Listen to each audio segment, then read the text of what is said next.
fuel shortage and the high cost of living crisis. The nation of Kenya is groaning.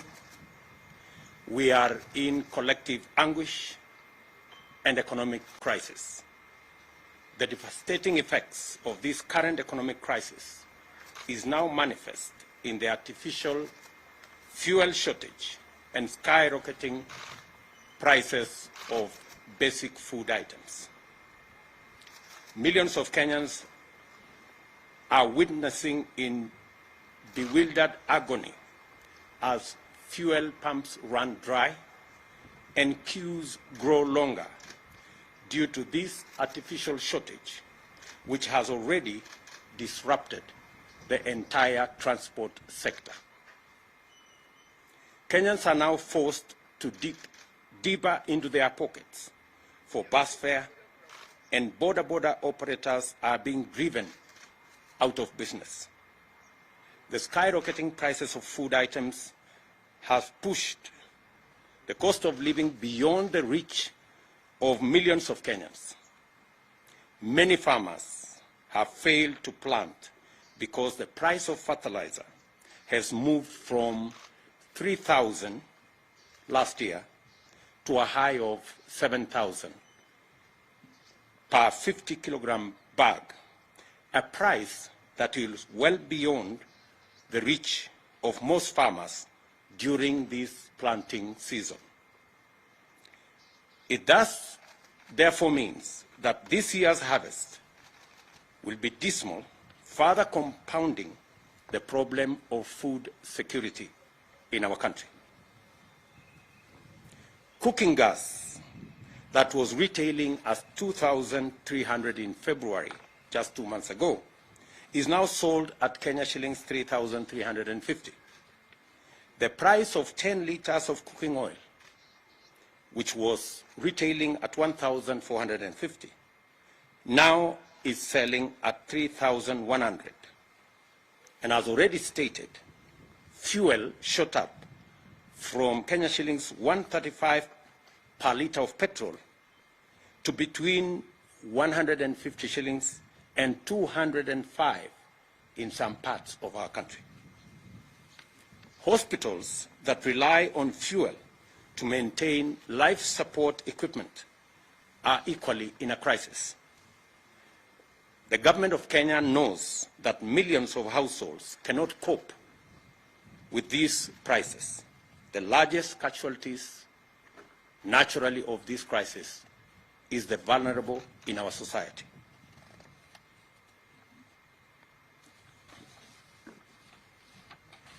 In the midst of the people's loud cries of agony, the silence of concerned government ministries is deafening, and their inaction is snowballing into a national catastrophe. Kenyans are calling on the National Treasury and the Ministries of Energy, Petroleum and Agriculture to address, among other issues, the following. Noting that there exists a consumer protection mechanism to cushion Kenyans from adverse fluctuation in fuel prices, this mechanism is financed by the taxpayer at the pump through the Fuel Levy Fund. We ask, where is the 39 billion shillings Petroleum Development Levy Fund meant for the fuel subsidy program as this crisis deepens? The Auditor General has already raised questions on the irregular and illegal diversion of these consumer protection funds to state agencies and unnamed private entities. She has also decried abuse on the petroleum import system in favor of some preferred and politically connected oil marketers deliberately depriving Kenyans of the subsidy mechanism. Can the Treasury also confirm or deny that the diversion of funds has been used in debt servicing and infrastructure development without the approval of the National Assembly? Can the Ministry of Energy and Petroleum list the import quotas that have been allocated to oil marketers over the last 1 year, and which are these oil marketers by name? The Petroleum Products, that is Tax and Levies Amendment Bill of 2021, whose passage has been frustrated in Parliament, should be processed, and all the roadblocks and back and forth between the different departments of government be removed, so that this bill can be passed as a matter of national emergency. For the record, this bill seeks to reduce the huge levies on petroleum products. That is the reason why our prices in Kenya are beyond the international prices, including prices in our neighboring countries. Why, we dare ask, hasn't there been any subsidy allocation in the budget in the last 3 years, including in last week's supplementary estimates, where our Kenya Kwanza MPs tried to provide for allocation for the subsidy program on fertilizer, but it was frustrated. Only for the Ministry of Agriculture to engage in the current PR stunts late in the day to pretend to provide subsidized fertilizer. We understand that the ministry is all over the place trying to launch some fertilizer, some subsidized fertilizer program. This is not only ridiculous, but absurd. How do you, for example, make a farmer who requires 1,000 bags of fertilizer to queue for 5-6 hours, only for him to be or her to be told that you can only get 10 bags in a very widely publicized launch? I mean, if you're going to give 10 bags of fertilizer, please avoid the unnecessary launch. The high fuel prices are unprecedented and are not due to ordinary market responses to global crude oil price dynamics. Our problem is cruder and more local. This is the result of collusion between monopolistic cartels and economic saboteurs on one hand, and oblivious, reckless, insensitive, and incompetent public officials on the other. Insatiable greed and corruption is driving us over the cliff. The current state of affairs is a clear manifestation of the vestiges of the conflict of interest and state capture that is now pervasive in all sectors of our economy. Kenyans, in their entirety, want an end to the issue of conflict of interest and state capture. The casual and insensitive attitude to the plight of tens of millions of struggling Kenyans is a disturbing development that has emboldened cartels, which have taken over critical economic sectors and are now moving in top gear to capture the state. That is why the benefits, powers, advantages, privileges, and other interests of these barons and cartels take priority over the plight of 50 million Kenyans. This is also why, in the midst of this distressing crisis, the loudest messages from public officials, including ministers, are centered around BBI reggae and Azimio jingle bells and whistles. These turn deafness, greed, and callous indifference must stop. We therefore call on the National Treasury to account for all diversions of funds out of Petroleum Development Fund and to restore the fuel subsidy mechanism without delay. The Treasury must rise to its constitutional accountability and live up to the Public Finance Management Act. Failure to do the right thing will convert the National Treasury into a cog in state capture and corruption that will destroy our country. We demand that public officials responsible listen to the agonized cries of millions of suffering Kenyans and abandon their exclusive and destructive subservience to cartels and barons of state capture and do something about the rapidly deepening economic crisis. This is a statement by Kenya Kwanza. I will take one or two questions just to clarify the statement that we have made.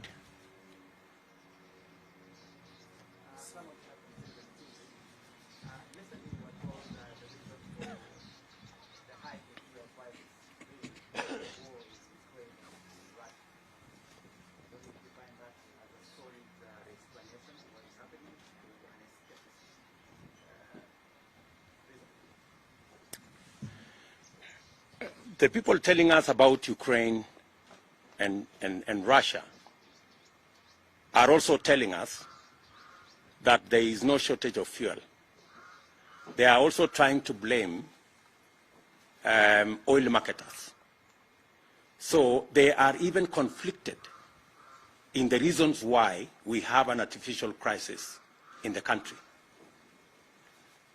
From their own statement, they are not sure of what to say. Is it because of the war in Ukraine, or is it because of the crisis with our oil marketers? Which is which? And that goes to tell you that this crisis is orchestrated, and it is as a result of the cartels and barons who have taken over, using conflict of interest and state capture in our economy. I mean, a straight answer would be, how come that fuel in Uganda is cheaper than fuel in Kenya? So, and yet the fuel being sold in Uganda goes through Kenya. That tells you that that kind of explanation is escapist and has no basis whatsoever. We should address ourselves to the crisis that is there in the country and the monopolies that have taken our fuel and economic sector captive. Yes, my friend.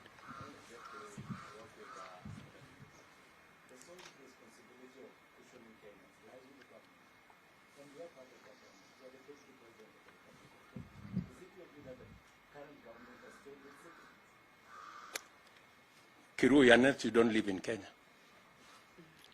I mean, honestly. You know as much as I do the situation in Kenya. You know that what was government is now like the opposition, and what was the opposition is now behaving like it is government.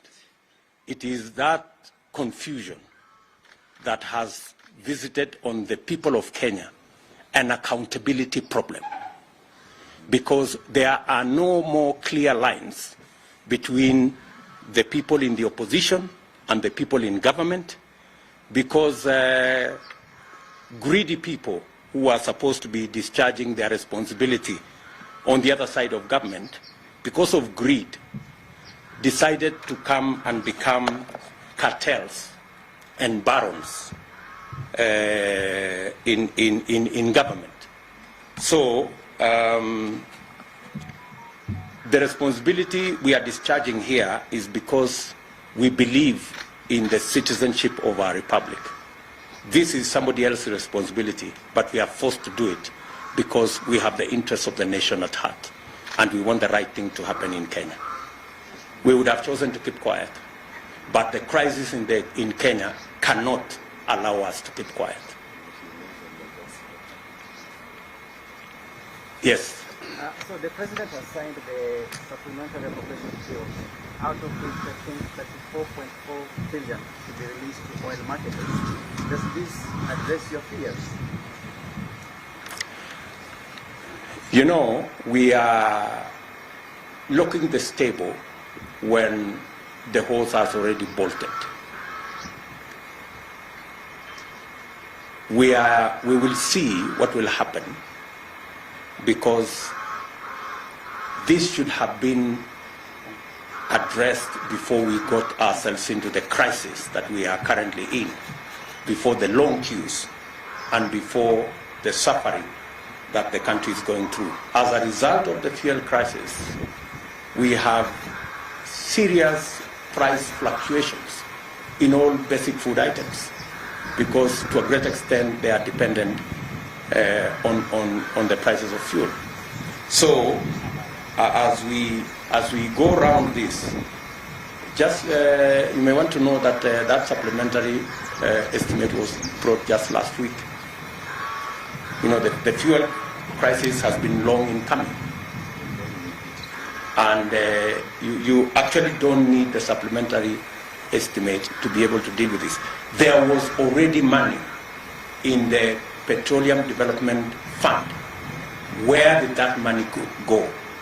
As I have told you, the Auditor General has raised queries of the diversion of that money into illegally and unconstitutionally and irregularly into areas that shouldn't have been the function of money meant for fuel subsidy.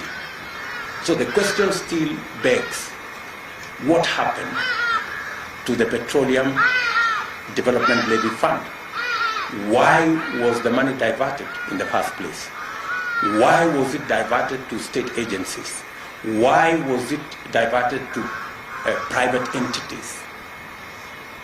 By the time the Auditor General is raising questions, it tells you there are millions of questions on matters to do with conflict of interest, corruption, and possibly what we have always said, state capture. Are we done? Good. Thank you very much.